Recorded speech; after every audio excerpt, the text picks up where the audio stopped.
Selanjutnya adalah pengukuran likuiditas. Pengukuran ini digunakan untuk mengukur kemampuan bank dalam memenuhi kewajiban jangka pendeknya. Dan pengukuran likuiditas kami menggunakan beberapa rasio seperti berikut. Next. Untuk rasio pertama, yaitu quick ratio, merupakan gambaran mengenai kemampuan bank dalam memenuhi penarikan dana dari para deposannya terhadap simpanan mereka.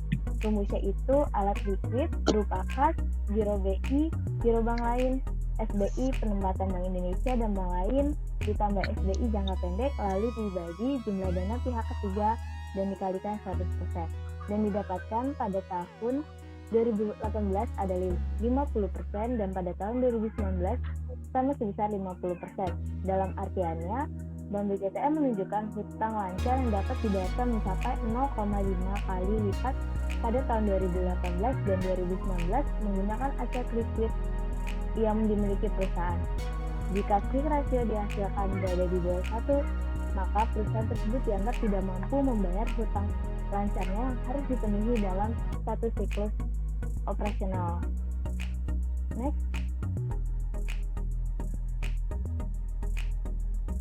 Nah, selanjutnya adalah cash ratio. Cash ratio ini sama dengan quick ratio, yaitu untuk mengukur kemampuan bank dalam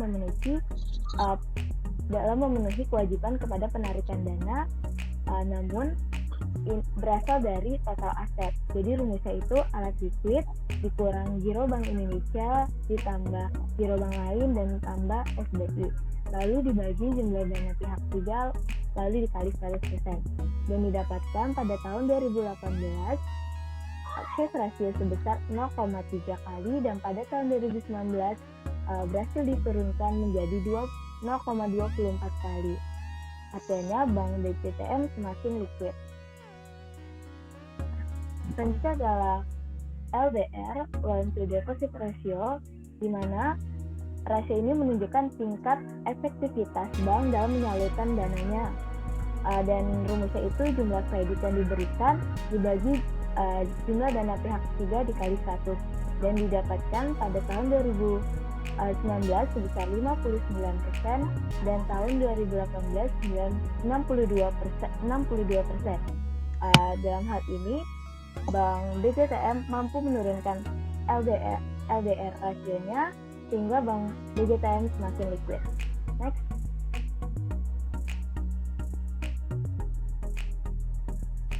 Selanjutnya adalah rasio LAR, loan to asset ratio. Merupakan rasio untuk mengukur kemampuan bank dalam memenuhi permintaan kredit menggunakan total aset yang dimiliki. Dan rumusnya itu yaitu jumlah kredit yang diberikan dibagi total aset kali 100%, dan didapatkan pada tahun 2018 sebesar 50% dan pada tahun 2019 berhasil diturunkan menjadi 47%. Hal ini menunjukkan bahwa Bank BCTM semakin liquid.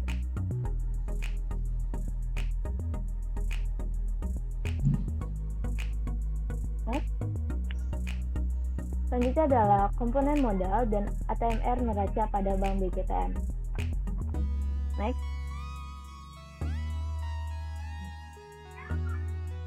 ATMR sendiri merupakan aktiva tertimbang menurut resiko, dihitung untuk memantau seberapa besar eksposur resiko suatu bank yang berasal dari pengelolaan aset. Pertama, ATMR berasal dari aktiva neraca yang dikalikan dengan bobot resikonya berdasarkan Peraturan Bank Indonesia Nomor 8 tentang pedoman perhitungan ATMR. Dan yang kedua, ATMR berasal dari kewajiban komitmen yang berasal dari laporan CLK Bank BCTM. Next.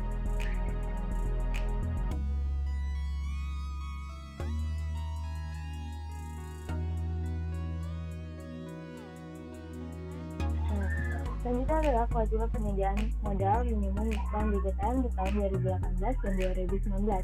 Berdasarkan ATMR aktiva neraca didapatkan pada tahun 2019 sebesar 56 triliun 174 miliar 597 juta dan tahun 2018 sebesar 43 triliun 274 miliar 148 juta. Dan ATMR dari rekening administratif pada tahun 2019 sebesar 6 triliun 204 miliar 407 juta dan pada tahun 2018 sebesar 6 triliun 585 miliar 803 juta dan total ATMR-nya triliun 379 miliar 4 juta dan pada tahun 2018 didapatkan 49 triliun 859 miliar 951 juta dan total modal pada Bank BCTM pada tahun 2019 didapatkan hasil 9 triliun 832 miliar 648 juta dan pada tahun 2018 sebesar 9 triliun 37 miliar 114 juta dan modal minimumnya didapatkan dari jumlah ATMR dikalikan 8% dan didapatkan hasil pada tahun 2019 sebesar 4 triliun 990 miliar 320 juta. Tahun 2018 didapatkan hasil 3 triliun 988 miliar 796 juta. Maka kelebihan dari modalnya sebesar 4 triliun 842 miliar 328 juta pada tahun 2019 dan pada tahun 2018 didapatkan sebesar 5 triliun 48 miliar dan 318 juta. Maka KPPN-nya berasal dari total modal dibagi ATMR dikali 100 didapatkan pada tahun 2019 16% dan pada tahun 2018 sebesar 18%. Dan nilai kreditnya berasal dari nilai KPNM dikurang 8% dibagi 0,1% ditambah 81 didapatkan hasil pada tahun 2019 sebesar 159 dan pada tahun 2018 sebesar 182. Maka predikat Bank BCTM pada kedua tahun tersebut dinyatakan sehat karena hasilnya masih berada di 100. Selanjutnya akan dijelaskan oleh Mario. Baik, selanjutnya saya akan menjelaskan perhitungan rentabilitas Bank BJTN tahun 2018 dan 2019. Perhitungan rentabilitas ini juga memiliki fungsi untuk mengetahui laba dari perusahaan pada periode tertentu dengan bermacam-macam resiko untuk mengukurnya. Yang pertama adalah ROA atau Return on Asset. ROA atau Return on Asset adalah salah satu jenis rasio profitabilitas yang mampu menilai kemampuan perusahaan dalam hal memperoleh laba dari aktiva yang digunakan. Rumus ROA sendiri yaitu laba bersih dibagi total aset dikali 100%. Jadi, untuk perhitungan ROA di BJTM pada tahun 2018 dan 2019 mengalami penurunan, di mana untuk 2018 dengan hasil sebesar 2,01% dan 2019 sebesar 1,79%. Hal ini menunjukkan bahwa adanya ketidakmampuan perusahaan dalam memanfaatkan aset secara efektif untuk memperoleh laba.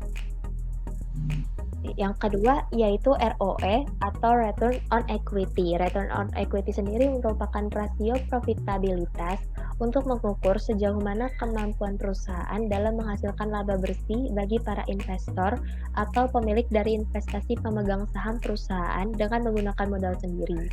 Rumus untuk ROE sendiri yaitu laba bersih dibagi ekuitas dikali 100%. Jadi, untuk perhitungan ROE di BJTM pada tahun 2018 dan 2019 mengalami kenaikan, di mana di tahun 2018 dihasilkan sebesar 14,88% dan untuk tahun 2019 dihasilkan sebesar 14,99%. Hal ini menunjukkan bahwa adanya hasil pengembalian investasi bertambah sebesar 0,07% periode 1 tahun. Yang ketiga, ada rasio biaya operasional atau BOPO. BOPO sendiri adalah rasio untuk mengukur tingkat efisiensi dan kemampuan bank untuk melakukan kegiatan transaksinya. Rumus BOPO atau OCR yaitu biaya operasional dibagi pendapatan operasional dikali 100%. Jadi, pada tahun 2018 dan 2019, rasio biaya operasional Bank BJTM meningkat, di mana untuk tahun 2018 dihasilkan sebesar 61,77% dan 2018 menjadi 78,33%. Di sini menunjukkan bahwa Bank BJTM belum mampu menurunkan beban operasionalnya dan memaksimalkan pendapatannya. Selanjutnya, ada NPM atau Net Profit Margin Ratio. NPM sendiri adalah rasio yang menggambarkan tingkat keuntungan yang diperoleh bank dibandingkan dengan pendapatan yang diterima dari kegiatan operasionalnya. Rumus NPM yaitu laba bersih dibagi pendapatan operasional dikali 100%. Jadi, pada tahun 2018 dan 2019, rasio NPM di Bank BJTM ini meningkat, di mana untuk tahun 2018 sebesar 19,92% dan tahun 2019 sebesar 23,87%. Hal ini menunjukkan bahwa Bank BJTM meningkatkan keuntungan yang diperoleh dibandingkan pendapatan yang diterima dari kegiatan operasionalnya. Lalu untuk tambahan, kelompok kami telah mengolah kualitas dan jenis aset Bank BJTM berdasarkan Peraturan Otoritas Jasa Keuangan mengenai dan jenis aset produktif ini kami temukan dengan total 71,20 miliar 6 triliun 715 miliar 209 juta rupiah. Sedangkan 2018 produknya itu 50 triliun 607 miliar 542 juta rupiah. Porsi yang sama yaitu 93%.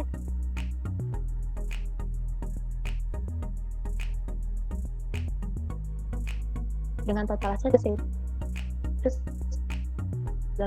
dapat aset non produktif yang kami temukan yaitu dengan total tahun 2019 yaitu sebesar 4 triliun 989 miliar 626 juta rupiah dengan proporsi 7% bandingkan dengan total aset sebesar 76 715 miliar 290 juta rupiah. 2018 didapati total aset non produktif sebesar 4 triliun 81 miliar 576 juta rupiah dengan progres tahun 2018 sebesar 62 triliun 689 miliar 118 juta rupiah. Dan untuk kualitas aset ini menurut kami baik. Hal ini dikarenakan proporsi kredit lancar Bank BJTM lebih besar, sehingga dapat dikatakan bahwa Bank BJTM sehat. Dapat kita lihat dari tabel yang tertera di sini kredit lancar mendapati jumlah yang lebih banyak, yaitu untuk tahun 2019 sendiri sebesar 70 triliun 23 miliar 765 juta rupiah dengan proporsi 97,20%, yang tahun 2018 itu sebesar 55 triliun 450 miliar 906 juta rupiah dengan proporsi 97%. Selanjutnya, dalam perhatian khusus itu didapati jumlah sebesar 844 miliar 264 juta rupiah dengan proporsi 1,17%, dan tahun 2018 didapati sebesar 482 miliar 130 juta rupiah dengan proporsi 1%. Sedangkan untuk kurang lancar terdapat pada tahun 2018 84 miliar 62 juta rupiah dengan proporsi 0,12%.